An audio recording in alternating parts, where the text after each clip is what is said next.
إن الحمد لله نحمده ونستعينه ونستغفره ونعوذ بالله من شرور أنفسنا ومن سيئات أعمالنا من يهده الله فلا مضل له ومن يضلل فلا هادي له وأشهد أن لا إله إلا الله وحده لا شريك له وأشهد أن محمدا عبده ورسوله أما بعد فإن أحسن الكلام كلام الله وخير الهدى هدى محمد صلى الله عليه وسلم وإن شر الأمور محدثاتها وكل محدثة بدعة وكل بدعة ضلالة وكل ضلالة في النار.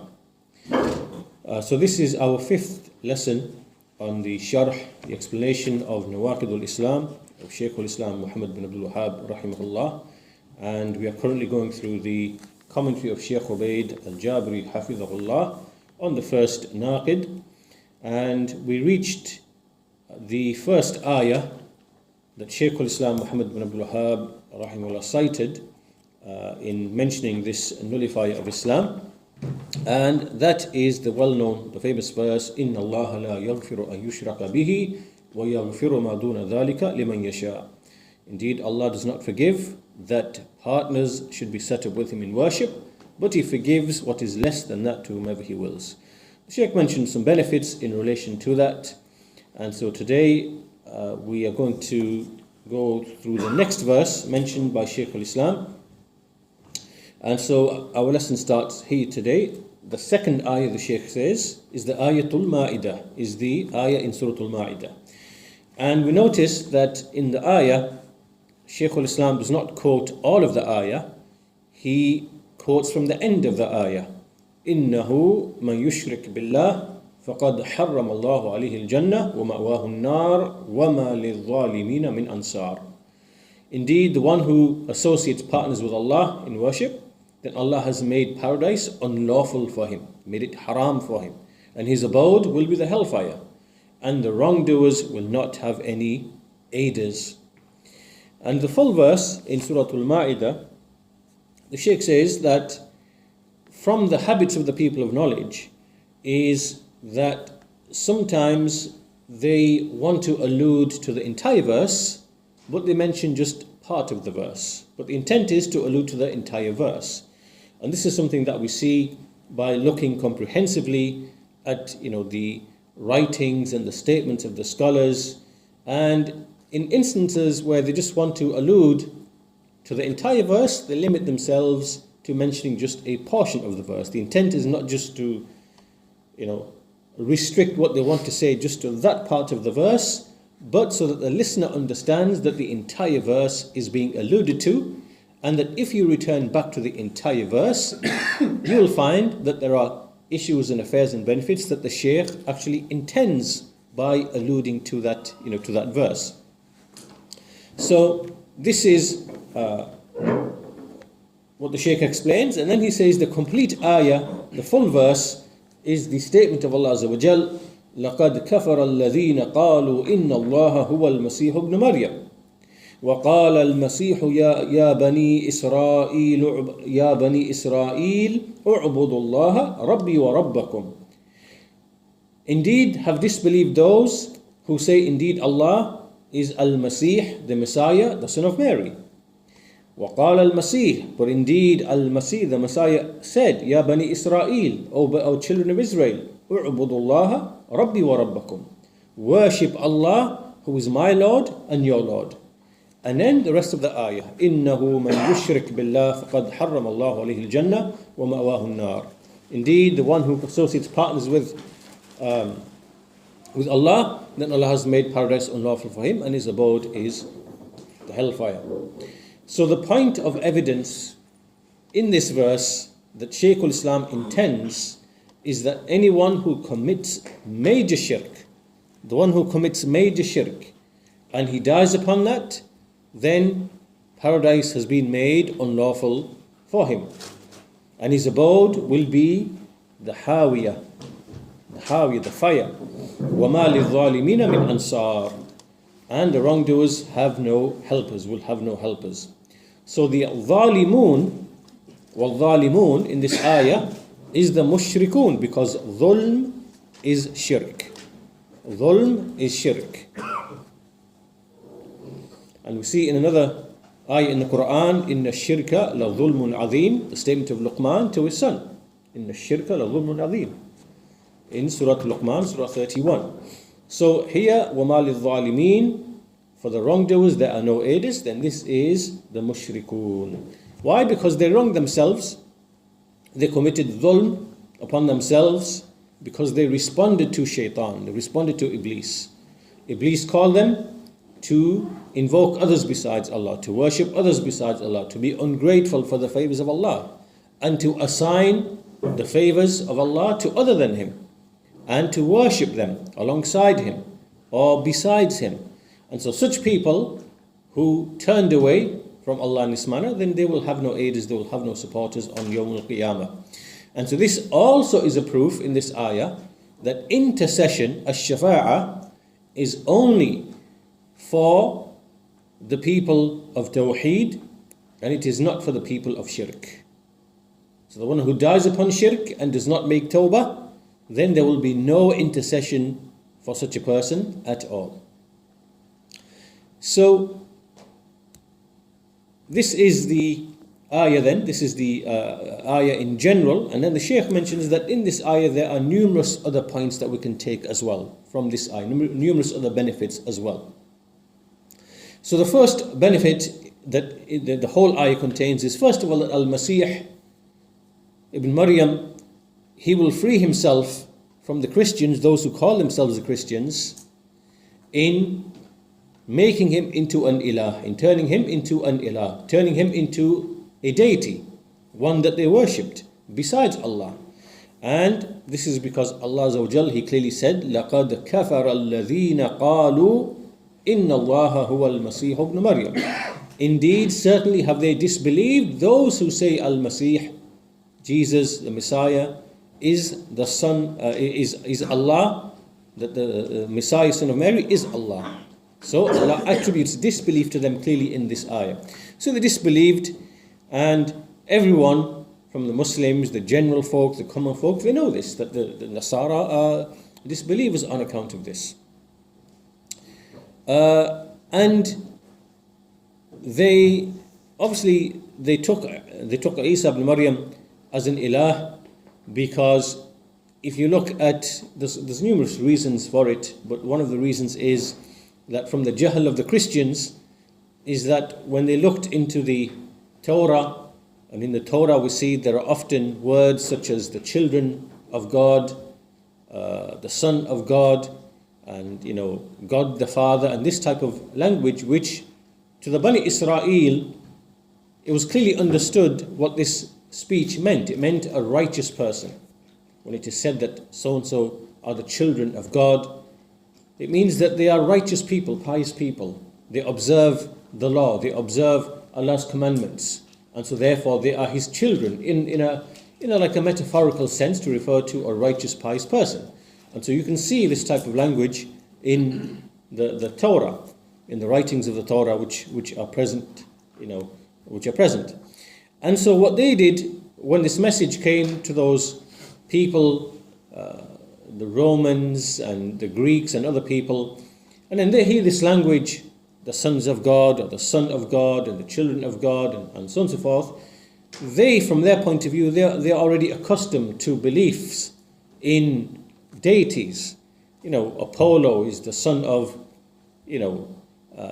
all these Greek deities and Roman deities, where one deity is the son of another deity, and so on and so forth. And so they took that language, and from it they developed this idea or this belief in Isa alayhi salam as a son, an actual son of God, who is walking the earth, just like they themselves would see their own gods walking the earth.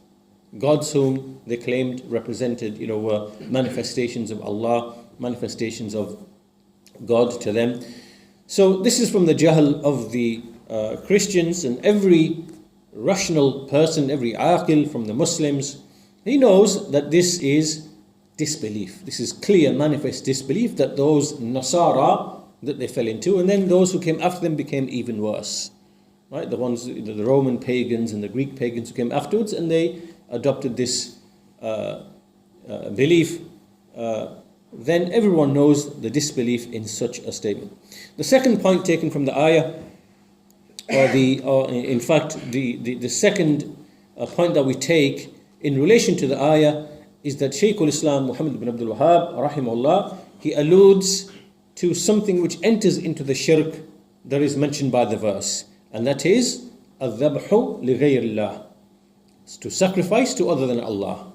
Because Shaykh al-Islam said, وَمِنْهُ الذَّبْحُ لِغَيْرِ اللَّهِ, and from it, meaning from that shirk which is alluded to in this ayah and the ayah that is before it, then that is الذَّبْحُ لِغَيْرِ اللَّهِ, which is to sacrifice to other than Allah. And so here, just a linguistic point, because in the Arabic he said وَمِنْهُ الذَّبْحُ لِغَيْرِ اللَّهِ. The min here is what is said in Arabic grammar, at-tab'idiyya. It is tab'idiyya. It is that which refers to a part of a thing. Right? So minhu. The ha refers back to shirk, and the min mean from or a part of. A part of shirk is al-dhabhu li ghayrillah. So a shirk, whenever the word shirk is used, we always understand it to be major shirk. This is the general way that we use the word ashirk. Ashirk, whenever it's used, we always assume that it is referring to the major shirk, when it's left open, when it's unqualified, when it's unrestricted. And here, al-dhabhu li ghayrillah, Shaykh al-Islam alluded to shirk as a whole, major shirk as a whole, by way of this one example, which is al-dhabh li ghayrillah. So by no means is it just restricting just to this. Obviously the Shaykh is being concise and terse and simple and short and brief, and he just alludes to a part of shirk to allude to the whole of shirk. And so he then clarifies and says, كَمَنْ يَذْبَحْ لِلْجِنِّ أَوْ لِلْقَبْرِ, like the one who sacrifices to a jinn or to a qabr, to a person in the grave or in the tomb. So since Shaykh al-Islam mentioned al-dhabh as an example, then Shaykh Ubayd then goes on to explain in detail the issue of sacrificing to other than Allah, its forms, its types, and the rulings upon it. So he says that when we look at al-dhabh in general, it is of two types. There are two types. The first type is what the Shaykh explains as dhabhu aada, dhabhu aadatin, which is the sacrifice of just custom, that which is habitual and customary. And the second type is dhabhu ibadatin, dhabhu ibadatin, which is the sacrifice of worship. So we have the sacrifice of custom and habit, and the sacrifice of worship.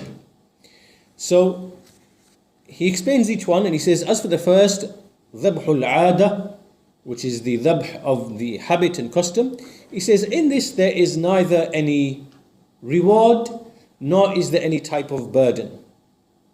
Why? Because this act in and of itself is simply permissible. It does not carry any reward in and of itself, nor does it carry any burden of sin or anything like that. And so because this action is like this, then it is always determined by the niyyah, the intention which is behind it. Right? The intention behind it is what determines whether it is rewarded or not rewarded, or if even a person is sinful by doing it with that particular intention. Right? So the deed itself is mubah, permissible, because it's just a matter of habit and custom. So he says, so once we understand that, then there are only three situations in relation to dhabhul aada, the sacrifice of habit and custom. So the first situation is when a person, he sacrifices an animal and it is purely just to eat. It's just purity. And this is, common, something that we experience and do routinely. We sacrifice meat, or it is sacrificed for us, and it's simply just to eat meat. To eat or to drink soup from the broth which is made from it, and so we eat and we drink from it.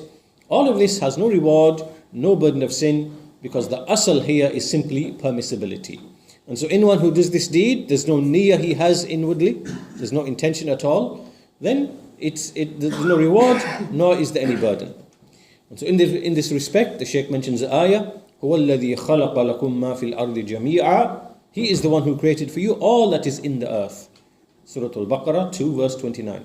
And he also said, هُوَ الَّذِي جَعَلَ لَكُمُ الْأَرْضَ ذَلُولًا فَامْشُوا فِي مَنَاكِبِهَا وَكُلُوا مِنْ رِزْقِهِ. So he is the one who created the earth for you. And so at the end of the ayah he says, وَكُلُوا مِنْ رِزْقِهِ وَإِلَيْهِ النُّشُورِ. So eat from his provision, and to him is the resurrection. Surah Al-Mulk, Surah 67, verse number 15. So all of this, no reward, no punishment, something which is done habitually and as a matter of custom. The second situation is when a person, he desires to make his family happy, or he wants to see that they can have meat as well, and he doesn't want them to start looking at other people who are well off and always eating well and drinking well and fed well and so on and so forth and having luxurious. So he wants to honor his family, he wants to enter happiness upon them and make them enjoy. And this is from his niyyah. So when he brings, when he makes a sacrifice, or he brings the food, obviously this applies to the person making the sacrifice, then this is a good intention. This is a niyyah hasana. And he will have a reward simply by having this intention. Simply by having this intention. So here we see now that a neutral action, which is al-dhabh, dhabh al-'ada, has now turned into a good deed on account of the niyyah. On account of the niyyah. The third situation is that a person, his intent, that he just wants to be extravagant, and he wants to basically show off and to let the poor people see that he is has nice type of food and expensive type of food, and this kind of attitude.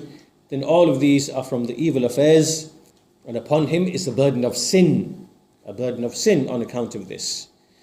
And so the burden of sin here is not on account of the action, but it's on account of the niyyah. It is the niyyah which made it an evil deed, just like in the previous example, it is the niyyah which made it a good deed.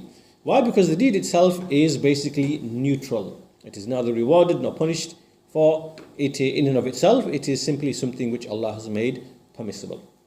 So this is dhabhul ada, something done just routinely. As for dhabhul ibadah, then this also divides into three types. As for the first type, it is shar'i. The second is bid'i, that which is innovated. And the third type is shirki, that which entails shirk. So shar'i, bid'i and shirki. And the Shaykh will explain each of those three.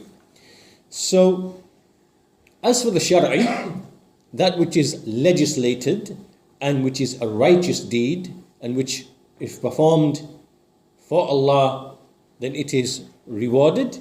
Then it is that which a person sacrifices, intending by that nearness to Allah. Al-qurb or at-taqarrub ila Allah. Nearness to Allah Azza wa Jal.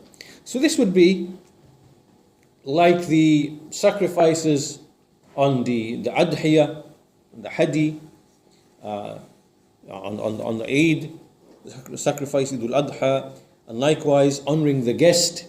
When a person wants to honor, make ikram of the dayf of the guest, and so he sacrifices an animal, and he sacrifices it for the sake of Allah, and he does this either for a blood relative, or he does it to someone who is beloved to him for the sake of Allah, another person who's not a relative, but he loves him for the sake of Allah. It can be for a traveler, a wayfarer, someone who's on a journey. So, for all of these people, he makes the sacrifice, intending to make it for Allah, and intending nearness to Allah. He wants nearness to Allah Azza wa Jal by way of that. So this is what is Shar'i.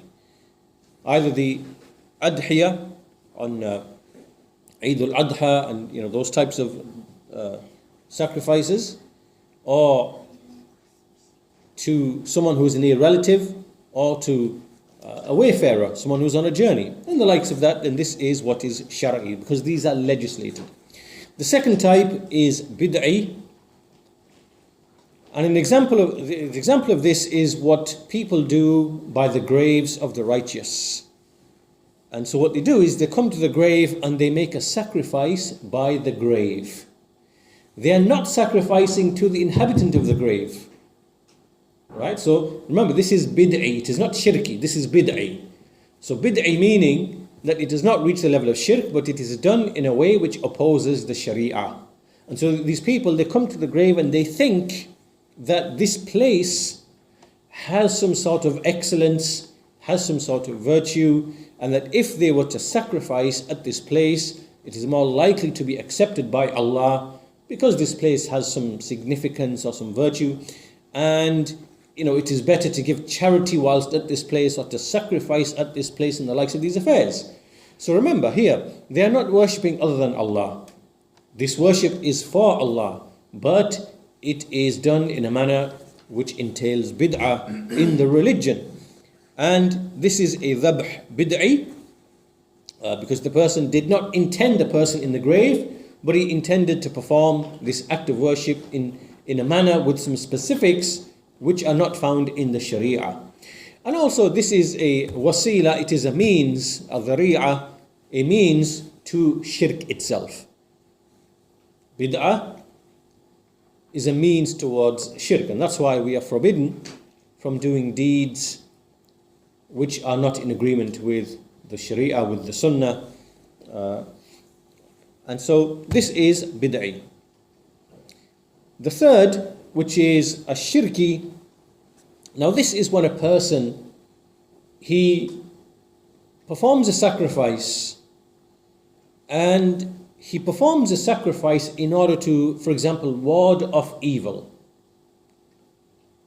So a person might enter a new home, or he might enter into a valley, for example, and he fears the harm of the jinn.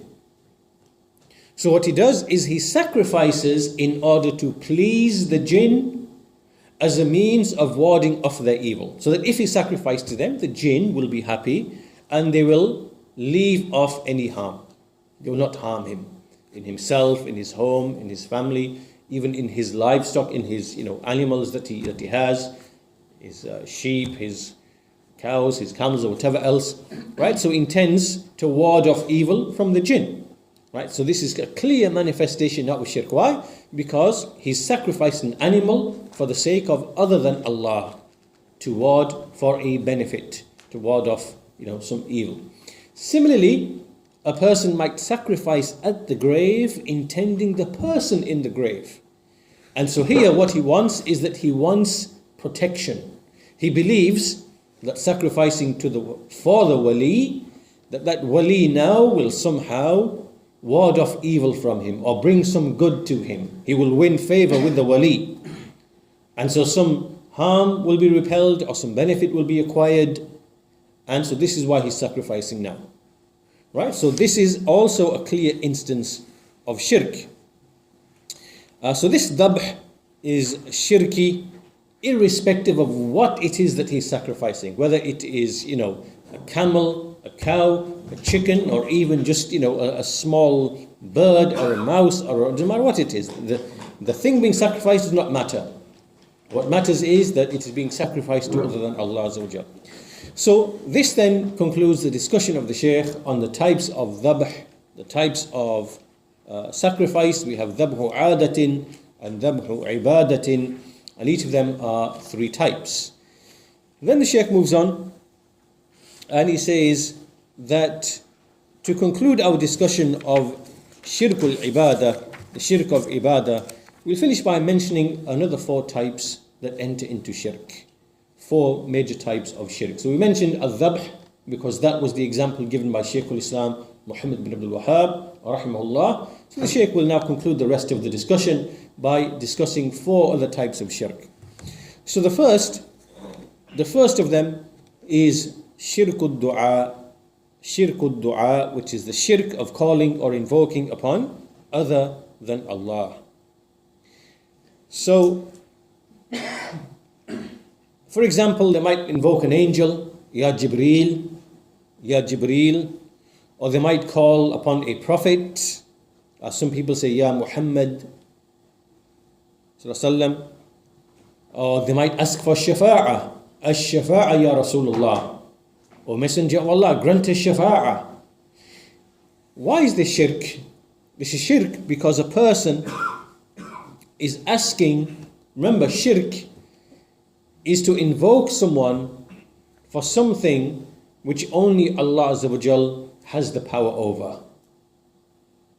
So, when you invoke someone, when you call upon someone for rescue and safety, for example, you are in a lake or a river and there's nobody else around, and now you invoke some saint, some person who's living, he's 2,000 miles away on another continent.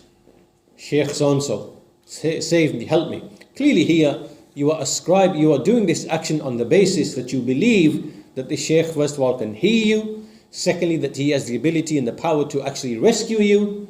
On all of these, you are ascribing something of rububiyyah to this person, because the one who hears and sees all things, irrespective of distance, is Allah Azza wa Jal. The one who can save you using the ways and means, or by his own intervention to bypass the ways and means, is Allah Azza wa Jal. Right? So by making this dua, this invocation in this manner, then you are implying that this person has something of rububiyyah. And it would be a contradiction for you to say, well, I believe only Allah rescues and has the power and has the ability. Now it's a contradiction. If that's what you believe, why don't you invoke him then? It's a contradiction. So likewise here, the reason why I give that example is to lead to this example that the Shaykh gave, which is ash-shafa'ah. If someone asks the Messenger of Allah for shafa'ah, so he goes by the grave and he says, ash-shafa'ah ya Rasulullah. Why is this shirk? It is shirk because ash-shafa'ah likewise is something that only Allah controls and has power over. Right? No prophet, no angel, no righteous person is allowed to make shafa'ah, is able to make shafa'ah, because shafa'ah belongs to Allah and it will only take place on Yawm al-Qiyamah after He has given permission and for the one with whom He is pleased. Right? So this, you should see this in the same way as all of rizq belonging only to Allah. Does not all rizq belong to Allah? So you ask for rizq only from Allah. Does not all izzah is might and honor. فَلِلَّهِ الْعِزَّةِ جَمِيعًا. To Allah belongs all of izzah. Likewise, just like all the other things that we believe only belong to Allah. Right? The one who is the source of barakah is Allah. The one who is the possessor of al-izzah, which is might and honor, is Allah. The one who is in control of rizq is Allah. The one who is in control of life and death is Allah. And the one who is in control of shafa'ah is Allah. Likewise, because no one has access to shafa'ah, has control over shafa'ah, has power over shafa'ah, except Allah Azza wa Jal. So treat all these things to be the same. So therefore, when someone comes and he invokes the righteous, invokes the prophets, invokes the angels and says, give me shafa'ah, then this is a clear instance of major shirk. This is shirk fid du'a. And so, this is what is called shirkud da'wah, the shirk of invocation. And Allah Azza wa Jal, He said in the Quran, وَقَالَ رَبُّكُمُ ادْعُونِي أَسْتَجِبْ لَكُمْ. And your Lord has decreed, call upon me and I shall respond to you. إِنَّ الَّذِينَ يَسْتَكْبِرُونَ عَنْ عِبَادَتِي سَيَدْخُلُونَ جَهَنَّمَ دَاخِرِينَ. Indeed, those who are too arrogant from my worship, then they will enter into Jahannam. They'll enter into Jahannam, dakhirin, in humiliation. So this ayah that the Shaykh then mentioned as part of the proof for speaking about this issue of ad-du'a and da'wah, he says there are numerous things that this ayah contains. That is Surah Al-Ghafir, Surah 40, verse number 60. Surah 40, verse number 60. The first thing that the ayah contains is that in this ayah, Allah Azza wa Jal is directing His servants from His benevolence, from His mercy, from His kindness, from His generosity, is that He's directing them to invoke Him, to call upon Him. And we see this in another ayah. وَإِذَا سَأَلَكَ عِبَادِ عَنِّي فَإِنِّي قَرِيبٌ أُجِيبُ دَعْوَةَ الدَّاعِ إِذَا دَعَانِ. When my servants ask you concerning me, then indeed I am close. I respond to the one who calls when he calls. Surah Al-Baqarah, Surah 2, verse 186. That's the first thing. This is from Allah's mercy, kindness and generosity that He's directing His servants to invoke Him. Secondly, Allah Azza wa Jal has promised a response, because He said, Astajib lakum. And your Lord has decreed, call upon me, I shall respond to you. And we see that in numerous ahadith, it is mentioned that so long as there is no sin involved in the dua, so long as there is not any dua for cutting off ties of kinship, and anything which is unlawful, then Allah will answer the dua so long as it is done with certainty and with sincerity. And so Allah will do one of three things, in fact. And this we know from the texts. Any dua made by a believer which does not involve any sin, then there are three outcomes of that dua. The first outcome is that Allah Azza wa Jal will hasten the thing that you have made dua to Allah for. Allah will hasten that and bring that and answer your dua and bring it to you. The second situation is that the dua will not be answered, dua may not be answered, but in recompense, something of evil is removed from you. Some harm that would otherwise have come to you, that evil has now been, Allah removed it from you. Allah decreed that it not come to you. So obviously your dua was decreed, and the harm being removed was also decreed. So this is an important point, because often the people who make dua, and they make dua for a specific thing, and it could be for the removal of an illness, it could be for a child, it could be for whatever is permissible and lawful, and a person doesn't find his dua is not answered. A year passes, 2 years pass, 3 years pass, 5 years pass, 10 years pass, his dua is not answered. And often people neglect or forget the fact that perhaps Allah Azza wa Jal, because He is most knowledgeable of the affairs of His servant and what is good for him and beneficial for him, then He will not answer the dua. And in recompense, in response, He will remove from him evil, some evil which may have come to him, that makes up for the dua that he was making for that other thing.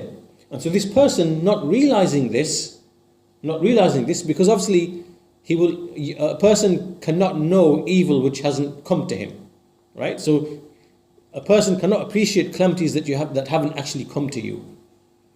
So this is something very, very easy to forget, that perhaps Allah Azza wa Jal has removed countless calamities that would have come your way, but they haven't come your way because you've been making dua for something, and so that dua in itself is ibadah, is worship of Allah. So to reward you for that, some calamities, some evils have been removed from you, which you obviously won't know. But He hasn't given you the thing that you asked for, because perhaps within it there is some, either maybe Allah wants to test your patience, or maybe that thing itself there wouldn't be some good in it, because Allah knows what you do not know. So that's the second outcome of a dua. The third outcome of a dua is that Allah Azza wa Jal will leave the outcome and the reward for the hereafter. So either perhaps that dua might be something which is for the hereafter, "O Allah, save me from the calamities and the afflictions of Yawm al-Qiyamah." That dua clearly can only be answered, the outcome of it, and it can only be answered on Yawm al-Qiyamah. Or it could be you are asking for something in the life of this world, and Allah will not give it to you, but in the hereafter He will give you something as a reward for that dua and to make up for that thing that you didn't receive in the life of this world. So Allah is preserving the reward and the benefit and the outcome of that dua for you in the hereafter. So this then allows us to see how to despair of making dua. No person ought to despair from making dua. And anyone who despairs of making dua, then obviously he is ignorant of these realities, of these affairs, of this issue of dua. So these are the three outcomes of a dua. Allah Azza wa Jal has said, "Astajib lakum." Astajib lakum, I shall respond to you. And the response to a dua can be in any one of these three ways. Right? Allah will respond to you. He will respond to you. Whether it is by your dua actually being answered immediately or hastened, so you get what you asked for, or by calamities being removed, or evil being repelled from you, or you being shielded from some evil, or in the hereafter your dua will be recompensed and answered. So it's a promise, and Allah never ever breaks His promise. So the Shaykh says, so therefore any dua that you make which is upon ikhlas, your dua will never ever be wasted. And always make that dua being absolutely certain of being answered. Now that you know these three things, you know with yaqeen, with certainty, that if you are sincere and you're not asking for something which is haram, unlawful, your dua will be answered in one of these three ways. So this is the second affair in relation to this ayah, the issue of the shirk dua, and the issue of this ayah as a proof.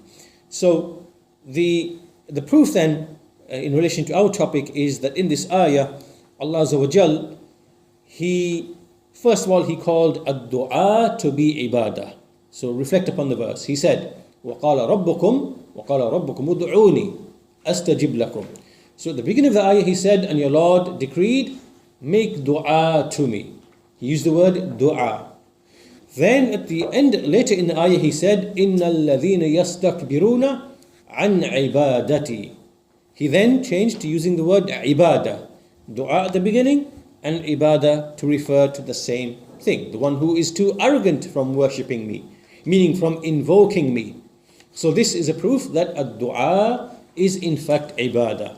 And that's what we see clearly in an authentic hadith in which the Messenger of Allah he said, ad-du'a huwa al-ibadah.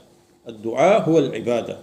This hadith we see in al-Musnad of Ahmad and al-Bukhari, in al-Adab al-Mufrad, and others as well, Ibn Majah and others. So in this hadith we clearly see ad-du'a being referred to as ibadah, and the one who does not invoke Allah as one who is mustakbir, the one who is arrogant, the one who Allah Azza wa Jal has invited him from His mercy, kindness, generosity to invoke Him, and He shall respond to him, and despite being told that, he's arrogant and does not make dua to Allah. So this is arrogance.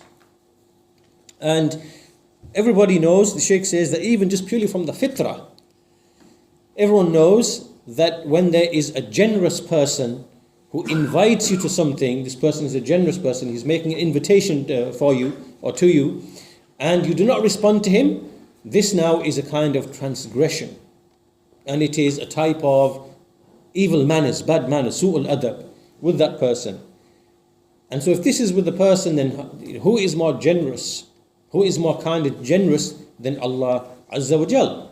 The Shaykh says, even from the disbelievers are those who have enough aql, who have enough intelligence to understand this issue, that there is no one who is more generous and kind than Allah Azza wa Jal.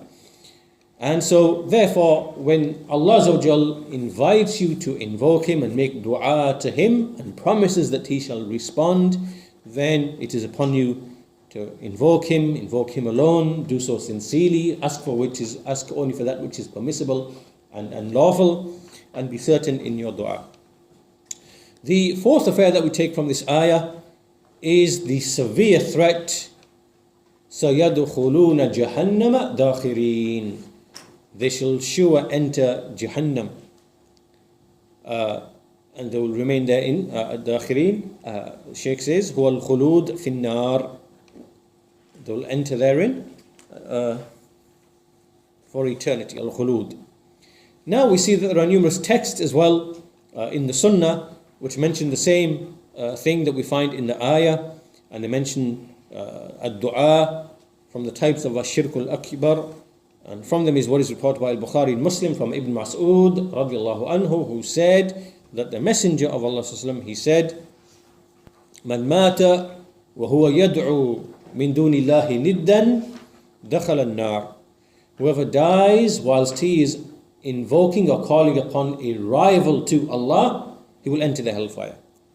And Ibn Mas'ud said, and I said, "Man mata wa huwa la yad'u lillahi niddan dakhala al-jannah." And then I said, the one who dies, who does not invoke others besides Allah, then he will enter into paradise. He will enter into paradise. The second type of shirk that the Shaykh mentions, and we'll conclude with this second type, which is shirkul mahabba. Shirkul mahabba. And this type of shirk is also that which expels from the religion. And shirkul mahabba is that a person takes another thing as a beloved thing, a thing which is shown love, the type of love that is due only to Allah. And this is what Allah Azza wa Jal, He criticized the Quraysh, the pagans of Quraysh, and the one who's upon their religion. When He sent the Messenger of Allah to them, He said, وَمِنَ النَّاسِ مَنْ يَتَّخِذُ مِن دُونِ اللَّهِ أَنْدَادًا يُحِبُّونَهُمْ كَحُبِّ اللَّهِ. Amongst mankind are those who love, or who take rivals besides Allah, loving them as only Allah should be loved. And so here, Allah Azza wa Jal, He named those things that they take as beloved things, He called them andad, rivals to Allah. Why? Because these people in their hearts was such love, and that love they had led them to other affairs of respect and veneration and worship and humility in front of their deities. All of that follows on from that love that is present in the hearts. When you love someone to that degree, you find in fact, when you look at these mushrikun, these pagans, like you see many of them, they go to the tomb of a wali with such love. That love that they have in their hearts for the wali is greater than whatever love they have for Allah. And you'll see them when they stand by the grave, they are in such awe and humility and quietness and ease, and they are stood, and all of this that you would never see them in the prayer. You would never have that same state of mind or state of being. These people wouldn't have that when they are stood in front of Allah Azza wa Jal in the prayer. They have greater khushu' by the grave, by the tomb, than they do when they are stood in front of Allah. And so all of this indicates that in their heart is such an attachment on account of the love that's filling their hearts, and that love, that type of love there is a love that is shirk. It is shirk. And there are other types of love which are different. For example, the types of love which is tabi'i. Person loves his father, person loves his mother, husband loves his wife loves her husband, parents love their children, children love their parents. All of this is a natural type of love that Allah has put within His servants. And likewise, a person might love certain things from the dunya, like food and drink and clothing and apparel, and so long as it does not lead him into haram, then there's nothing wrong with that. All of this is perfectly normal and natural. But the love that we are speaking of is the muhabba, which is the shirkul muhabba, the shirk, which entails actual shirk, which is this manifestation of love. So these people were named by Allah as taking andad, as rivals. Right? So meaning that Allah treated this as actual worship. So a believer, he takes none as, he does not love anyone with this type of love except his Lord subhanahu wa ta'ala. And so from this, type of worship, from the great types of worship, is muhabba itself. And in the details to this, the Shaykh alludes that this has been explained in much more detail, for example, in his explanation of Kitab al-Tawheed, and a person can refer back to that. So this is the second type, Shirk al-Muhabba. We'll conclude at this point. We have another two types. We have Shirk al-Ta'a, the Shirk of obedience, that inshallah we'll look at in the next lesson. But with that, we'll conclude our lesson there for today, and inshallah we'll continue next week. Walhamdulillahi Rabbil Alameen, wa sallallahu ala nabiyyina Muhammad wa ala alihi wa sahbihi ajma'in.